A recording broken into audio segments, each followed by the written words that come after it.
Hi guys, good evening. Welcome to the 6th September 2020 హిందూలోని total news analysis చూద్దామండి. Courtesy by Shankar IAS academy. So ఒక ఏఏ articles ఏ list నుంచి తీసుకోవడం జరిగింది, అన్నీ కూడా లిస్ట్ అవుట్ చేయడం జరిగింది. ఒకసారి చెక్ చేయండి. ఇక ఫస్ట్ ఆర్టికల్ వచ్చేసి ఇక తమిళనాడు గవర్నమెంట్కి సంబంధించినటువంటి ఏవైతే ఉన్నాయో తమిళనాడు ఎడిషన్లో వచ్చినటువంటి ఆర్టికల్ అండి. ఇది యాక్చువల్గా ఇది ఏంటంటే బిజినెస్ సంబంధించింది అనమాట. ఈజ్ ఆఫ్ డూయింగ్ బిజినెస్ అనేది, అంటే బిజినెస్ అనేది ఈజీగా ఏ రాష్ట్రంలో చేయదగ్గ రాష్ట్రం ఏది అంటే ఏపీ అనమాట. టాప్ 1 పోస్ట్లో ఉందన్నమాట. ఈ యొక్క సర్వే అనేది తెలియజేశారు. సో దీనికి సంబంధించినటువంటి ఆర్టికల్ అనమాట. So business reform action plan అనేది బీఆర్ఏపీ అనేది ఏదైతే ఉందో బ్రాప్ అనేది ఇది 2019 సంబంధించినటువంటి ఏదైతే చూసుకుంటే department for promotion of industry and internal trade అనేది డిపిఐఐటి ఏదైతే ఉందో ఈ యొక్క ministry of commerce and industry వాళ్ళ యొక్క ఏదైతే వాళ్ళ ఆధిపత్యంలో ఈ యొక్క ఇది బిజినెస్ రిఫార్మ్ యాక్షన్ ప్లాన్ అనేది ఉంటుందండి. సో దీని ప్రకారం ఏంటంటే స్టేట్స్కి ర్యాంకింగ్ ఇస్తారన్నమాట. ఇది 2015 నుంచి ఏర్పాటు చేయడం జరిగింది.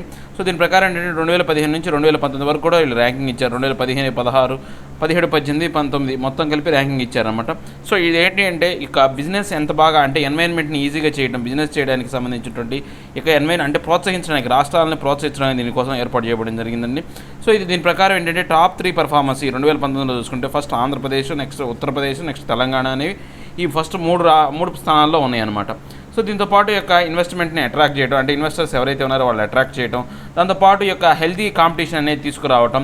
So ease of doing business అంటే ఏంటంటే కంపెనీలకు ఈజీగా ఉండే విధంగా పేపర్ వర్క్ తగ్గించడం కావచ్చు, లోన్స్ ఇవ్వడం కావచ్చు, ల్యాండ్ అలాట్మెంట్ కావచ్చు, పవర్ సప్లై కావచ్చు, వాటర్ సప్లై కావచ్చు, ఎన్వైర్న్మెంట్ సంబంధించిన పర్మిషన్స్ కావచ్చు, ఇవన్నీ కనుక ఈజీగా వచ్చిందనుకోండి అప్పుడు ఈజ్ ఆఫ్ డూయింగ్ బిజినెస్ అనేది ఉంటుందన్నమాట. ఈ బిజినెస్ ర్యాంకింగ్ అనేది 2018-19 సంబంధించినటువంటి ఈ యొక్క మొత్తం 180 సంబంధించినటువంటి పాయింట్స్ ఏవైతే ఉన్నాయి రిఫార్మ్ పాయింట్స్ అనేవి ఈ యొక్క 12 బిజినెస్ రెగ్యులేషన్ ఏరియా కింద తీసుకురావడం జరిగిందండి. సో దాని ప్రకారం ఏంటంటే ఈ యొక్క యాక్సెస్ ఆఫ్ ఇన్ఫర్మేషన్ కావచ్చు, ఏ సింగిల్ వీడియో సిస్టమ్ కావచ్చు, లేకపోతే లేబర్ కావచ్చు, ఎన్వైర్న్మెంట్ కావచ్చు, ఇవన్నీ కూడా దీని కిందనే ఉన్నాయి. సో ఈ యొక్క బీఆర్ఏపీ ర్యాంక్ కింద 2019 ర్యాంక్ కింద ఈ యొక్క ఫీడ్బ్యాక్ సంబంధించి ఏదైతే ఉందో 30,000 రెస్పాండెంట్స్ అనేవాళ్ళు దీనికి సంబంధించినటువంటి రీఫార్మ్స్కి సంబంధించినటువంటి వాళ్ళు రెస్పాండ్ అయ్యి దీనికి సంబంధించినటువంటి ర్యాంకింగ్ అనేది ఇవ్వడం జరిగిందనమాట. సో ఏ రాష్ట్రాల్లో ఏ స్థానాల్లో ఉన్నాయి అనేది ఇవ్వడం జరిగింది. ఇక ఫస్ట్ 3 ప్లేసెస్లో ఆంధ్రప్రదేశ్, ఉత్తరప్రదేశ్, తెలంగాణ ఉంటే లాస్ట్ 3 ప్లేసెస్లో ఒడిశా, సిక్కిం, త్రిపుర అనే 3 రాష్ట్రాలు ఉన్నాయన్నమాట. అంటే ముందుకు తీసుకెళ్ళడం అనమాట, రాష్ట్రాలని ముందుకు తీసుకెళ్ళడం. వే ఫార్వర్డ్ అంటే ఏంటంటే ఈ యొక్క ఏవైతే ఉన్నాయో రెన్యువల్ లైసెన్స్ కావచ్చు, లేకపోతే ఈ యొక్క ఏవైతే ఉన్నాయో వీటన్నిటిని కూడా ప్రభావవంతంగా చేస్తారు. దాంతోపాటు ఈ యొక్క అప్లికేషన్స్ ఏవైతే సింప్లిఫైయింగ్ ద అప్లికేషన్స్ కావచ్చు, కొత్త రిస్క్స్ ఏవైతే ఉన్నాయో ఆ రిస్క్ అన్నింటి అంటే మనం ఇందాక చెప్పుకున్నాం కదా ఈజ్ ఆఫ్ డూయింగ్ బిజినెస్ సంబంధించినటువంటి ఈ యొక్క ఆ రెగ్యులేషన్స్ అన్నీ కూడా మినిమైజ్ చేయడం అనమాట దీనికి సంబంధించినటువంటి.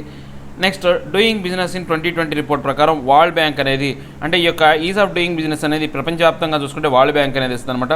దాని ప్రకారం ఏంటంటే ఈ రిపోర్ట్ అనేది మనం చూస్తే కనుక ఇండియా ర్యాంక్ అనేది 63rd అనేది ఉందన్నమాట మొత్తం 190 దేశాల్లో.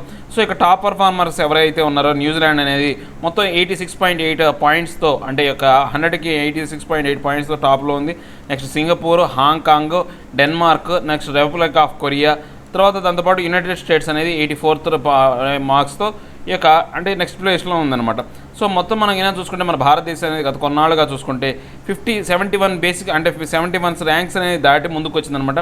ఇంతకుముందు చాలా దూరంలో ఉండేది, ఇప్పుడు 71 ప్లేసెస్ అనేవి దాటుకుంటూ ముందుకు రావడం వల్ల అంటే ముఖ్యంగా ముంబై, ఢిల్లీ లాంటి నగరాల్లోని ఈ 2 సిటీస్లోనే వీళ్ళు క్యాలిక్యులేట్ చేయడం ద్వారా చేసిందనమాట.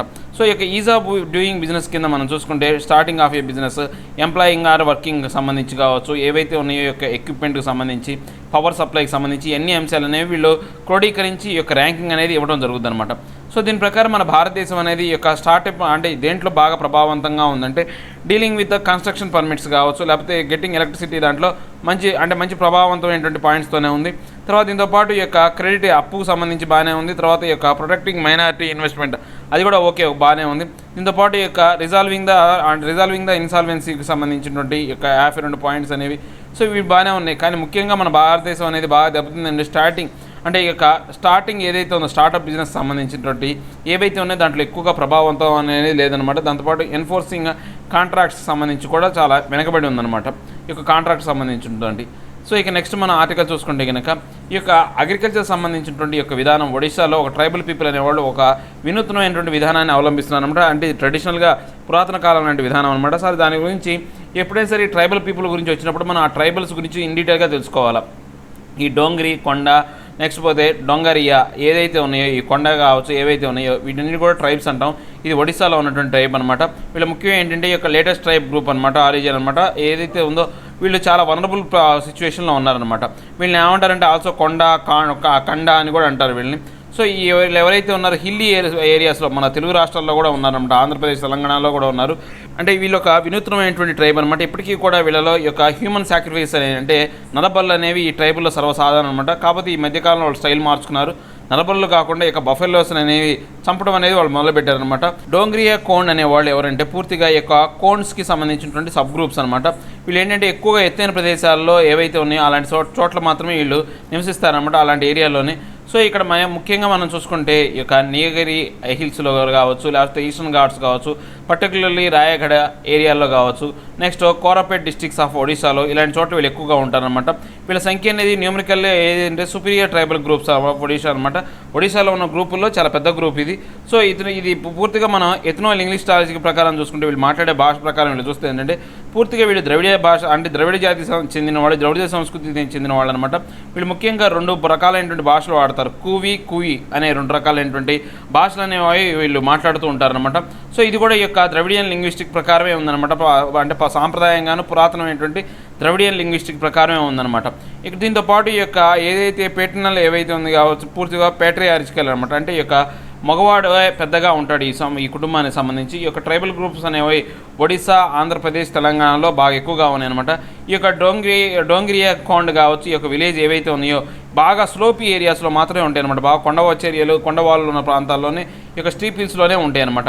సో దీని ప్రకారం యొక్క ఆక్యుపేషన్ ప్రకారం మనం చూసుకుంటే వీళ్ళు హార్టికల్చరిస్ట్ అనమాట. అంటే పూల వ్యాపారం అనేది బాగా చేస్తారు. చిన్న చిన్న యొక్క పండ్లు కావచ్చు, పూలు కావచ్చు, ఏవైతే అంటే పండ్లకు సంబంధించినటువంటి ఎక్కువగా పండిస్తూ ఉంటారన్నమాట.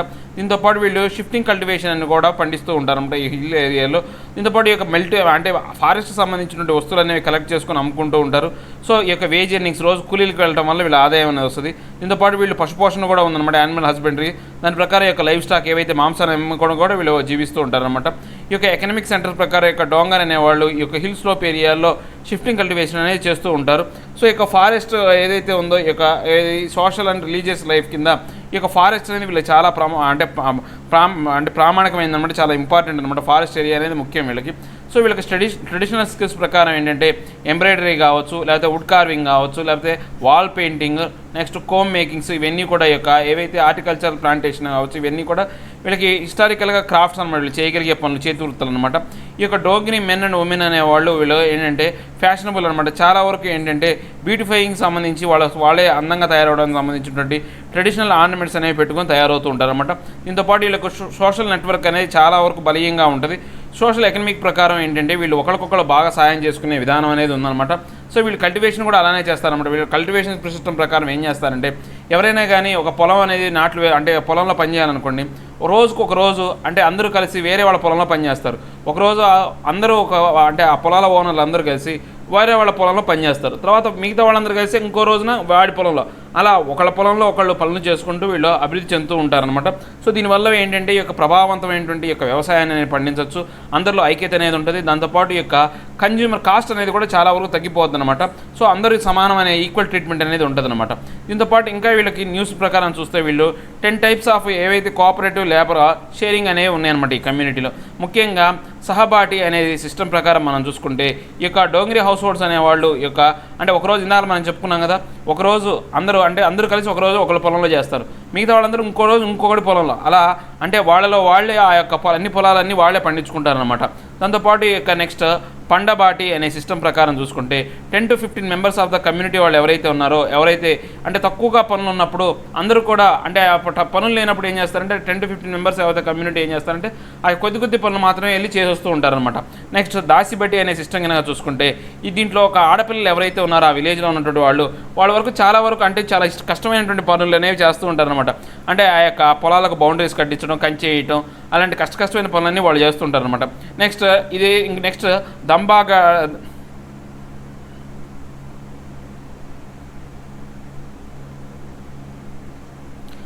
దంగ్దాబట్టి అనేది కనుక చూసుకుంటే ఈ యొక్క యంగ్ బ్యాచిలర్స్ ఎవరైతే ఉన్నారో వాళ్ళు చాలా వరకు ఆ చెట్లు ఏవైతే పడిపోయిన చెట్లు ఉన్నాయని ఎత్తేయటం, దాంతోపాటు ఈ యొక్క పెద్ద పెద్ద మొద్దులు అనేవి తీసి పక్కన పడేయటము, పెద్ద పెద్ద గుంతలు తవ్వటం, ఇలాంటి పనులు అనేవి ఈ యొక్క బ్యాచిలర్స్ అనేవాళ్ళు చేస్తుంటారు, యంగ్ బ్యాచిలర్స్ అనేవాళ్ళు చేస్తుంటారు.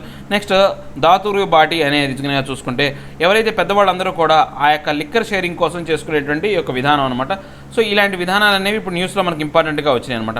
Next what is GST compensation due to states, అంటే ఈ యొక్క కాంపన్సేషన్ డ్యూస్ ఏవైతే ఉన్నాయో వాటి స్టేట్స్ గురించి అంటే టోటల్ డీటెయిల్స్ అండి. ఇది ఆల్రెడీ మనం చాలా కాలం నుంచి చెప్పుకుంటూ వస్తున్నాం. మళ్ళీ ఒకసారి ఓవర్వ్యూ చూద్దాం. ఈ యొక్క ఏదైతే ఈ యొక్క జిఎస్టీ ట్యాక్స్ అనేది మన భారతదేశానికి సంబంధించినటువంటి 101వ అమెండ్మెంట్ ప్రకారం 2016లో ఏర్పాటు చేయడం జరిగింది. ఇది 1 జూలై 2017 నుంచి అధికారంలోకి వచ్చిందనమాట. సో ఆర్టికల్ 246 ఆఫ్ ఏ ప్రకారం ఏంటంటే పార్లమెంట్ ఏదైతే ఉందో ఈ యొక్క జిఎస్టీ అనేదాన్ని కొత్త బిల్లు అనేదాన్ని చట్టాన్ని అనేది తీసుకొచ్చిందనమాట. సో ఏవైతే ఇండైరెక్ట్ ట్యాక్స్లు ఏవైతే ఉన్నాయో మనకు 2 రకాల ట్యాక్స్లు ఉంటాయి, డైరెక్ట్ ట్యాక్స్ ఒకటి, ఇండైరెక్ట్ ట్యాక్స్ అయితే ఒకటి. ఈ యొక్క ఇండైరెక్ట్ ట్యాక్స్ అనేవి మన వస్తు రూపంలో వచ్చాయి అనమాట. సో ఈ యొక్క ఇండైరెక్ట్ ట్యాక్స్ అంతా కూడా ఈ యొక్క జిఎస్టీలోకి వచ్చే విధంగా తీసుకొచ్చారనమాట చాలా వస్తువులు అనేవి. సో దీని ప్రకారం ఏంటంటే పార్లమెంట్ అనేది దీనికి అంటే ఈ యొక్క జిఎస్టీకి సంబంధించినటువంటి ఏవైతే రెస్పాన్స్ ఉన్నాయో, సప్లైకి సంబంధించినటువంటి, గూడ్స్ సంబంధించినటువంటి, సర్వీస్ సంబంధించినటువంటి, ట్రేడ్కి సంబంధించినటువంటి ఏవైతే ఉన్నాయో అంశాలన్నీ, కమర్స్ అనేవి కూడా వీళ్ళు ఏర్పాటు చేయడం అనేది జరుగుతుందన్నమాట. దీని కింద ఏర్పాటు చేయడం జరుగుతుంది. So goods and service tax అనేది చూసుకుంటే కనుక ఈ యొక్క దీనికి ఒక కౌన్సిల్ అనేది ఉందన్నమాట. కౌన్సిల్ అనేది goods and service tax council అనేది ఉంది. ఇది ఆర్టికల్ 279 ఆఫ్ ఏ ప్రకారం ఏర్పాటు చేయడం జరిగిందనమాట. దీని ప్రకారం ఏంటంటే యూనియన్ ఫైనాన్స్ మినిస్టర్, అంటే ఈ యొక్క ఫైనాన్స్ మినిస్టర్ చైర్పర్సన్ ఉంటాడు. తర్వాత యూనియన్ మినిస్టర్ ఆఫ్ స్టేట్స్ అనేవాళ్ళు దీంట్లో ఈ యొక్క రెవెన్యూ ఆర్ ఫైనాన్స్లో కూడా భాగస్తులై ఉంటారు. దీంతోపాటు ఈ యొక్క మినిస్ట్రీ ఇన్ చైర్ ప్రకారం ఏంటి అంటే ఈ యొక్క ఫైనాన్స్ అండ్ ట్యాక్స్ ప్రకారం మినిస్టర్ ఆఫ్ నామినేట్ మీద స్టేట్ గవర్నమెంట్స్ ఎవరైతే నామినేట్ చేస్తారో వాళ్ళు ఉంటారు. వైస్ చైర్మన్ అనేది వీళ్ళలో ఒకళ్ళు ఎంచుకుంటారనమాట. దీంట్లో ఏంటంటే కేంద్ర ప్రభుత్వం యొక్క భాగం అనేది 1/3% ఉంటుంది, రాష్ట్ర ప్రభుత్వాల యొక్క భాగం అనేది 2/3% ఉంటుంది అనమాట. సో ఎప్పుడైనా సరే ఏదైనా రెజల్యూషన్ పాస్ అవ్వాలంటే 75% యొక్క మెంబర్స్ అనేవాళ్ళు ఖచ్చితంగా దీంట్లో ఏది ఆమోదం అనేది ఉండాలన్నమాట.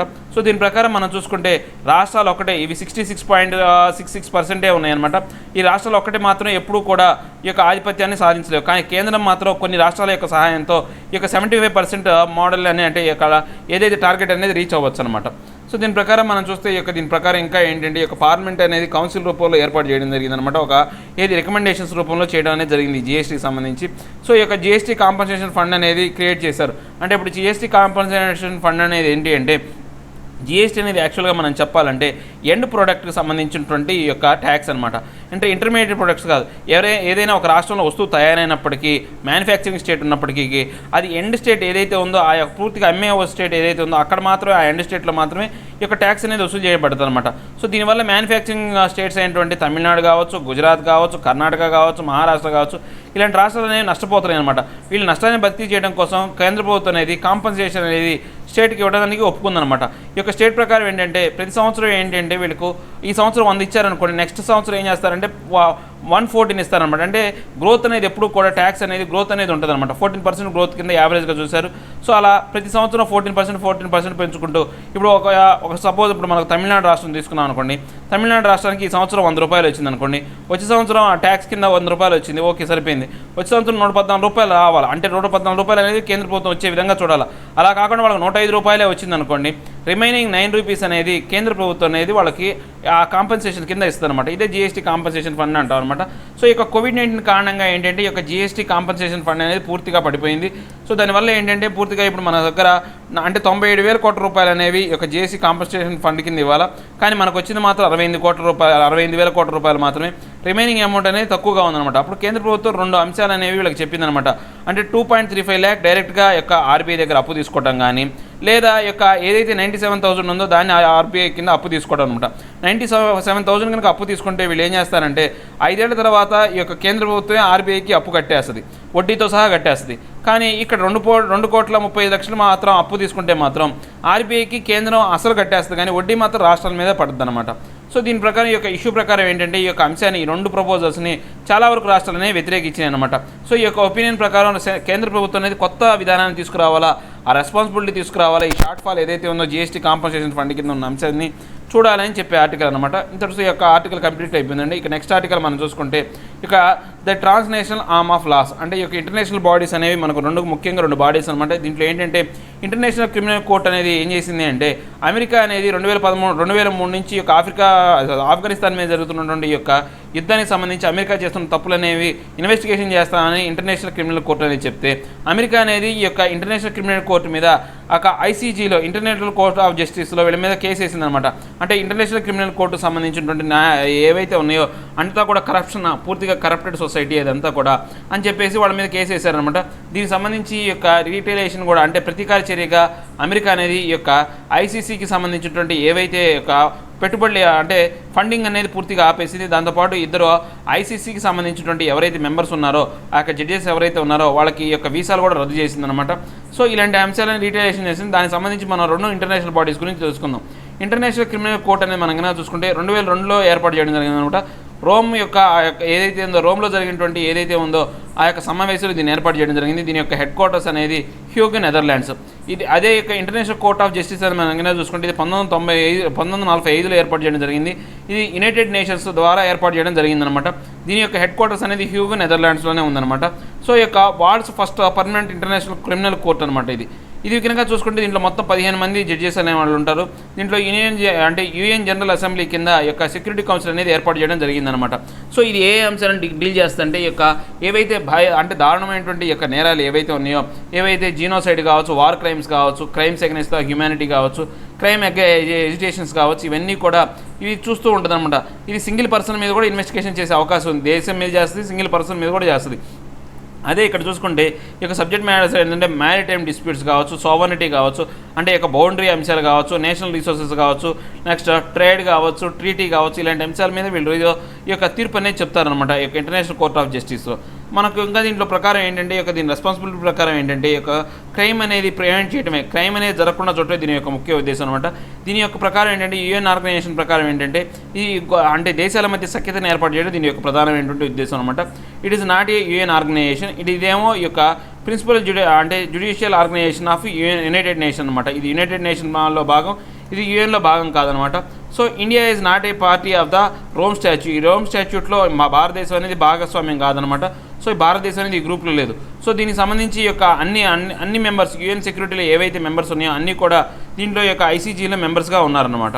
సో ఇక నెక్స్ట్ చూసుకుంటే ఐసీహెచ్ఆర్ అనేది మనం కనుక చూసుకుంటే ఏంటి అంటే ఈ యొక్క ఫ్రీడమ్ ఫైటర్స్ సంబంధించినటువంటి ఏదైతే ఉందో ఇండియన్ కల్చరల్ హిస్టారికల్ రీసెర్చ్ అనేది దానికి సంబంధించిందనమాట. ఈ యొక్క ఏదైతే Indian council for historical research అనే దాన్ని ఏర్పాటు చేయడం జరిగిందనమాట. దీని ప్రకారం ఏంటంటే మన భారతదేశానికి సంబంధించినటువంటి ఈ యొక్క ఫ్రీడమ్ ఫైటర్స్ ఎవరైతే ఉన్నారో వాళ్ళందరినీ కూడా ఒక డిక్షనరీ రూపంలో ఒక డిక్షనరీ అనేది ఏర్పాటు చేస్తారన్నమాట. ఈ డిక్షనరీ పేరు ఏంటంటే డిక్షనరీ ఆఫ్ మార్టీర్స్ అంటాం. మార్టీర్స్ అంటే ఏంటంటే ఈ యొక్క ఫ్రీడమ్ ఫైటర్లు ఎవరైతే చనిపోయారో, ప్రాణాలు కోల్పోయారో అలాంటి వాళ్ళని కూడా అందరినీ కూడా మార్టీర్స్ అంటారనమాట.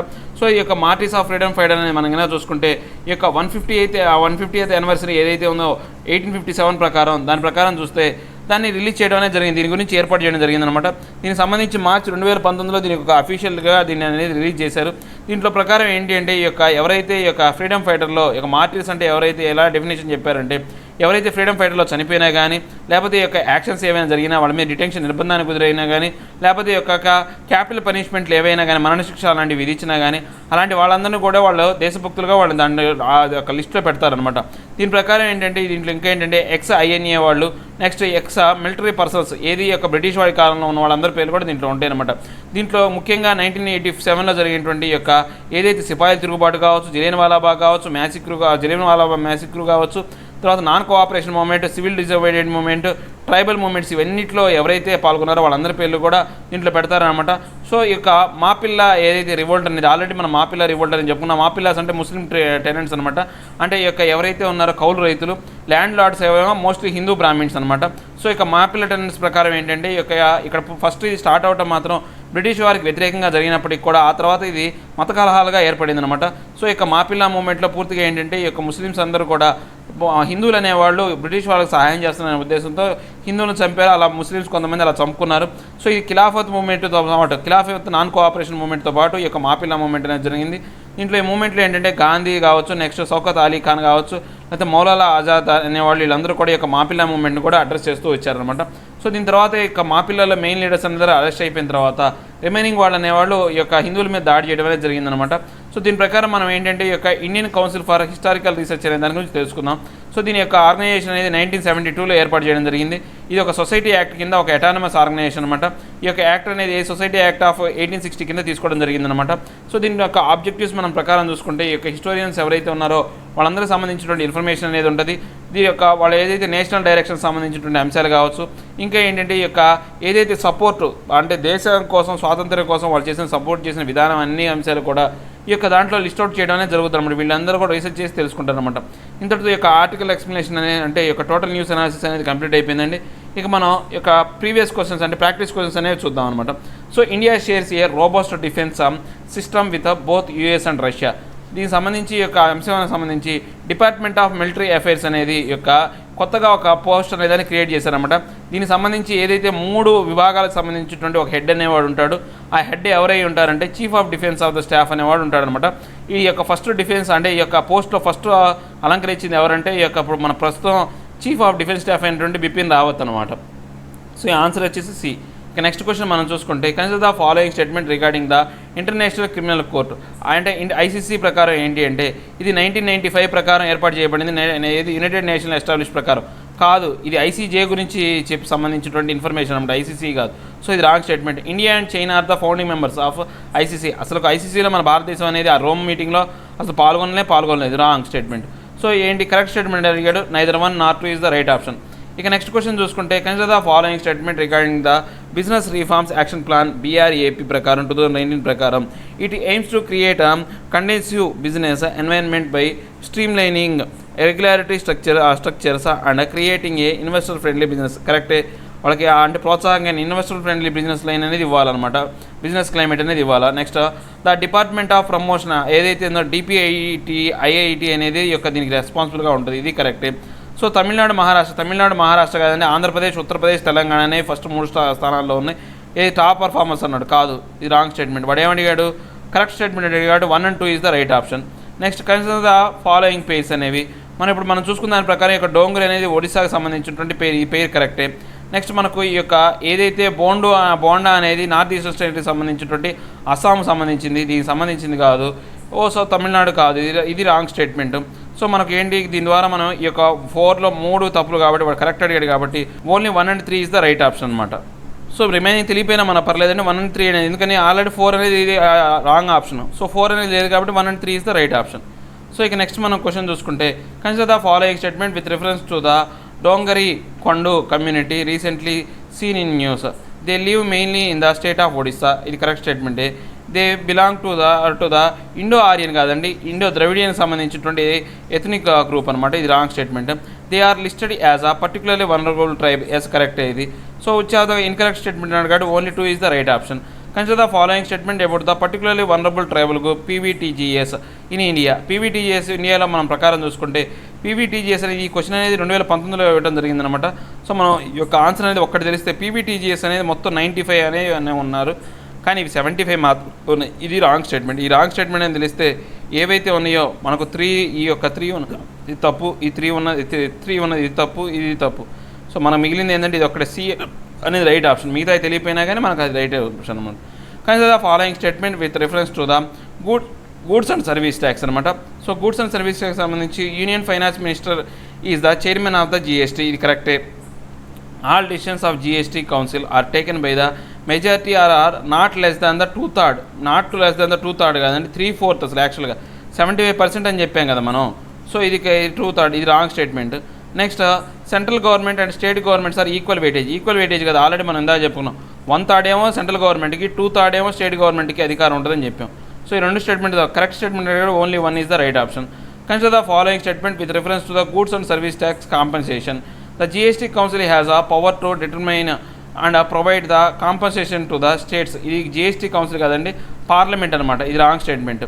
GST compensation fund is funded through a compensation cess that usually levied on demerit goods and services and sin goods అనమాట. ఇది correct statement. So only B2 is the right option. వాడు కరెక్ట్ స్టేట్మెంట్ అడిగాడు కాబట్టి. Next which of the following statement regarding the Indian Council of Historical Research ICHR అనే దాని ప్రకారం మనం చూసుకుంటే కరెక్ట్ స్టేట్మెంట్ అనేది అడుగుతున్నాను అనమాట. ఇట్ ఈస్ ఏ స్టాట్యూటరీ కాదండి, ఇది అటానమస్ ఆర్గనైజేషన్ అనమాట. సొసైటీ యాక్ట్ 1860 కింద ఏర్పాటు చేయడం జరిగింది. ఇది రాంగ్ స్టేట్మెంట్. స్టాట్యూటరీ కాదనమాట. It is headed by the prime minister of India. ఇది కూడా wrong statement. Headed by the prime minister of India కాదు. Neither 1 nor 2 is the right option. So ఇదండి ఈరోజు నా టోటల్ హిందూ న్యూస్ అనాలిసిస్. నా explanation మీకు నచ్చినట్లయితే లైక్ చేయండి, షేర్ చేయండి. మీరు ఏదైనా చెప్పాలంటే కింద కామెంట్ రూపంలో తెలియజేయండి. ఇంకా సబ్స్క్రైబ్ అవ్వడం ఉంటే సబ్స్క్రైబ్ అవ్వండి. Thank you very much.